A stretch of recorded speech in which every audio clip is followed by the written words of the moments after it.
Sa isang kulong ng bakal ay may taong malungkot umiiyak. Ang tanong niya sa sarili ay kailan magigisnan ng liwanag. Malayo ang iniisip at nakakulong niya ring mga bala. Bakit daw siya nagdurusa sa kasalanan di niya ginawa? Kahapon lamang ay kapiling niya kanyang asawa at anak.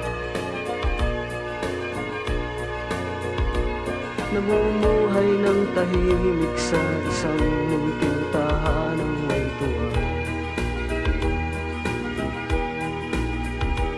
Ang kaligayahan ay pinutol ng isang paratang sa kanya. Siya daw ang may sala sa isang krimen na di naman niya ginawa. Wala na bang katarungan ng isang nilalang na katulad niya? Ilan pang tulad niya ang magdurusa ng walang kasalanan? Di ba't ang batas natin pantay-pantay, walang mahirap mayaman? Bakit marami ang nagdurusang mga walang kasalanan? Mga ilang araw na lamang harapin na niya ang bitayan.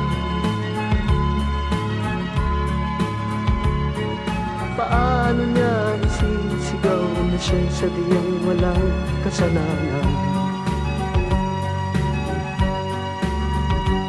Tanging ang Diyos lamang ang siyang saksi at siyang nakakaalam. Diyos na rin ang siyang bahalang maningil kung sinong may kasalanan. Dumating na ang araw, haharapin na niya ang kanyang kamatayan. Sa isang hukumang bakal na kay dami ng buhay na inutang.